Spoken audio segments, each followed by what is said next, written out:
Are you sitting down? Because we've got a lot to talk about. This is the new Asus VivoBook S15, and on the outside it looks like any ordinary laptop. It's very nice, we'll talk about that in a second, but it's also the very first, or one of the first wave of new Snapdragon X series powered laptops. And you can tell because we've got this little sticker down here, Snapdragon X Elite, which also makes it one of the first, and certainly my first, Copilot Plus PC.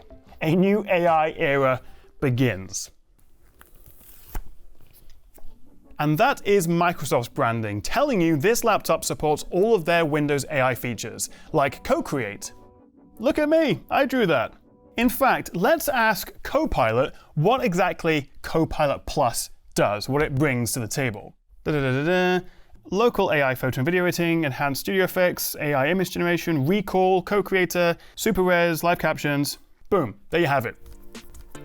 Okay, this is actually a really important moment for PCs because obviously with Apple, they transitioned to their own Apple Silicon in their MacBooks with their M series, which, like these Snapdragon chips, are built on an ARM architecture rather than traditional x86 that we get from Intel and AMD. But now Qualcomm, who have their Snapdragon brand, which you probably recognize from powering almost all Android phones, and this is the Snapdragon 8 Gen 3, which they launched a few months ago, now they're entering the PC market with the X Plus and the flagship X Elite chips. And this is what everyone's been talking about since they unveiled it back in October last year, and these are the very first laptops that are powered by this new chip, which obviously comes with a CPU, processor, GPU, graphics, NPU, the neural processing unit for AI tasks, and all the connectivity stuff. That's what makes it a system on a chip. And they're looking to not only compete with their Intel, AMD, and Apple rivals, but they're confident with an emphasis on efficiency, battery life, and AI performance with its 45 TOPS NPU. And again, I'll explain all that in a second. They reckon this could transform the PC market, and as Microsoft's crack marketing team likes to say, these are the fastest, most intelligent Windows PCs ever. But let's just pause there for a second before we dive into this VivoBook, because there is a lot of hype around these new chips and these new laptops. And while this is absolutely going to shake up the market and make all the big players more competitive, which is great for us, the consumer, as with any new tech, it can be sensible to just wait a little bit for driver optimizations, for app updates, for more AI features to come out. Because Microsoft actually just recalled the recall feature, one of the key Copilot Plus features. So unfortunately, I can't show you that yet. It will be coming later. And actually, to be completely clear, they didn't even send out the Windows update until this morning, the day of the embargo for these laptops, giving us access to these Copilot Plus features. So I 100% need more time with this. We need to see more driver updates. And also I want to test some of the competitors to see how the VivoBook stands up against those guys before I give you any recommendations of what to actually buy. In fact, I'll tell you right now, this will set you back £1,299. That's the same in dollars, which gets you the X Elite chip. It gets you 16 gigs of RAM and a 1TB SSD, which actually isn't too bad at all when you consider a similarly priced 15-inch MacBook Air comes with half the RAM and a quarter of the storage. And that definitely doesn't have a 120Hz OLED screen either.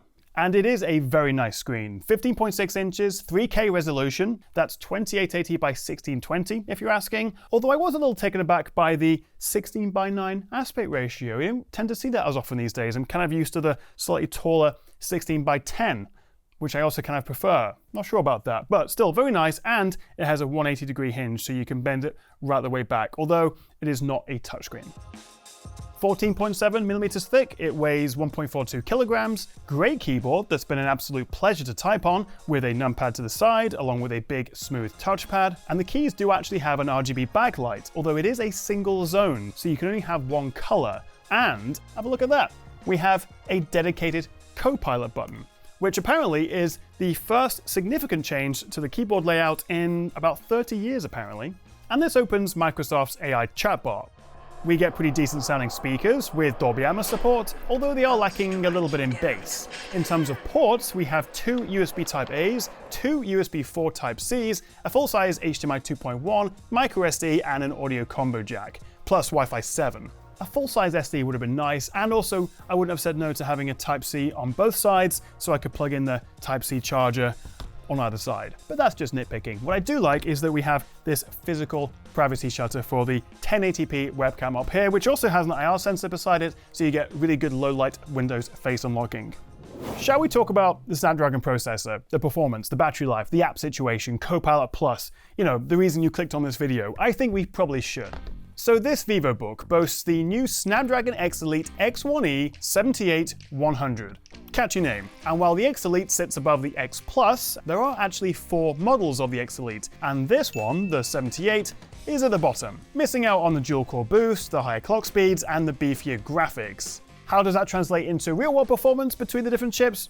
Don't know, we'll have to wait and see. But still, all X Elites are 12-core, clocked at 3.4 GHz, and we also have 16 gigs of LPDDR5X RAM on the chip. So like Apple's Silicon and also Intel's upcoming Lunar Lake chips, this is using a kind of unified memory, which is great for efficiency, it saves a lot of power, not so great if you want to upgrade it, because you can't. We also have Snapdragon's integrated Adreno GPU, the graphics, which can actually support up to 3 4K monitors. But the headline, what everyone's talking about, is this thing, the Neural Processing Unit, the NPU, and all 45 TOPS of performance that we get with this chip. In fact, all Snapdragon X series chips have the same NPU TOPS performance, which stands for trillion operations per second, and for some reason is the metric that we use to quantify AI performance right now. And it is kind of like the megapixel race we had with camera phones. We're not entirely sure how much you need, what kind of difference it makes between having 40, 45, 50 TOPS, but what I can tell you is that Microsoft require a minimum of 40 TOPS to support Copilot Plus. And basically what we're doing is offloading tasks that could have been run by the CPU or GPU, but that would have required more power, onto the NPU, which for these AI accelerated tasks can either do it much faster or much more efficiently, therefore saving power, giving you a longer battery life. That's the idea of AI. It can all be very confusing what AI actually is. We have generative AI that can produce text and images, and then we've got machine learning algorithms that's going on behind the scenes to optimize performance and things like that. There are elements of all of that here, but what is going to make most people, I think, including myself, want to potentially rush out and buy one of these is the promise of much longer battery life. Now, ASUS claim this will get you up to 17 hours of video playback that's running locally on the device.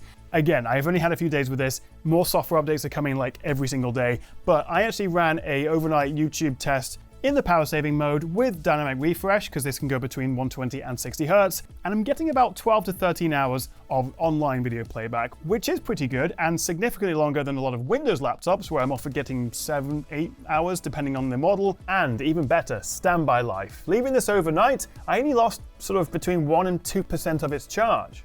But that combined with this running nice and cool and the fan barely whirring up except for a couple of times, much closer to my MacBook, for example, there are some really nice quality of life improvements with these Snapdragon X series chips. But how fast is it? Well, here are some of my initial results. And to bring in a bit of context, I've also got a laptop here running Intel's Ultra 7 155H, and they're actually pretty evenly matched in single core, but the Snapdragon is on average 15% faster in multi-core. In terms of graphics, well, we've got a bit of a problem because this ARM chip just doesn't appear to be optimized for either the OpenCL or the TimesPy test here, but in the Wildlife Extreme test, which is optimized for ARM, the Snapdragon's a good 27% faster. And in terms of gaming, things don't really improve that much for the Snapdragon. Bear in mind this is the lowest end X Elite chip, and also if you do drop the resolution in Baldur's Gate down to 720, you'll get about 35 FPS. Now, both Siege and Baldur's Gate may have run better in their Vulkan rather than DirectX modes, but it just crashes every time. The Epic Game Store doesn't work, so I couldn't fire up Fortnite. I feel like we're missing a big driver update here for the graphics. I've also noticed on the VivoBook, if we put it in full power mode over the regular standard mode, we get about 5 to 10% high performance.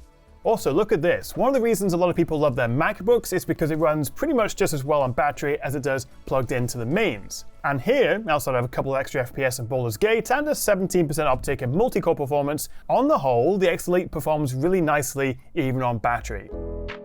Very impressive processor performance. Not so impressive graphics performance currently, but what about the AI? Well, it's kind of difficult to benchmark AI performance right now. There isn't really a standardized set of tools, although in the Geekbench 6 ML test, the Snapdragon chip was 38% faster than the Intel. And the idea is, as these become more common, as people can now actually buy these, more apps and features will be optimized to take advantage of it. But also, these new Snapdragon series chips are, as I say, the first to support Windows Copilot Plus. AMD and Intel won't be coming until September at the earliest, and anywhere you see this little logo, there'll be some AI wizardry going on behind the scenes. Whether you're editing photos, you're turning on some camera features, you're doing image generation with Co-Create, or eventually using their recall feature, or simply taking advantage of an app that's been optimized for AI. I think right now my favorite Copilot Plus feature is this live captions with Translate. So I've got live captions turned on, which I've just overlaid on top here. You can have it wherever you like. Let's see how it handles Godzilla. お前の作戦は穴だらけってことだな。そんなこと言うなら代案出してくださいよ、代案。そもそも戦闘機は船よりははるかに身軽に動けます。わざわざ撃ち落とされに行くってこと。1, 2, 3, 4, 5, 6, 7, 8, 9, 10 y 11 churros. Y solo me tenían que dar como 6. Una de las playitas de mazarrón. 好吃吗？我就想吃。它跟你碗差不多吗？好吃这个 OK。 And the cool thing is that will apply to any video calls. Like if you're on a business call with someone from China or Japan or Italy, Spain, France, up to 40 different languages, that will live translate on your screen for you. That's insane. But taking advantage of the AI performance here and speeding up your apps like we have in CapCut and DaVinci Resolve and Luminar Neo and a handful of other tools is one thing and is great. The more important thing is because, as I say, this is running on an ARM platform, we need apps to be compiled and optimized to run on ARM, as opposed to x86, which we get with the other big chip companies out there. Apple have done the transition over the course of a couple of years, and now it's Windows' turn. Again, we've been here a couple of times before. Hopefully this is going to be more successful, especially as we have much better hardware now, and also much better support from Windows. But while the vast majority of apps and programs will run out of the box, they're not necessarily optimized to run on ARM, so you're not going to get the best performance out of this until they are. I spend a lot of time in Adobe's Creative Suite, and while Photoshop and Lightroom have been optimized, Premiere Pro hasn't. And unfortunately, some apps just don't work, and I've come across a fair few already in my testing. Okay, enough of me waffling, let's wrap this up. And my takeaway right now is wait. It's a very good laptop. You can absolutely go and buy this if you want for $12.99 and you'll have a great time. But like with any new technology, as I said at the beginning, maybe just wait a little bit. More drivers, more features, better optimizations, and also we can review all the different devices that have come out. But overall, the Asus VivoBook S15 is a very nice laptop, and I think at that $12.99 price, he's actually definitely worth considering. And if you do fancy one of these, I will put a link in the comments below. That's not right, in the description below. If you've got any questions, then drop a comment below, and I'll see you guys next time right here on the Tech Chat. Thanks for watching.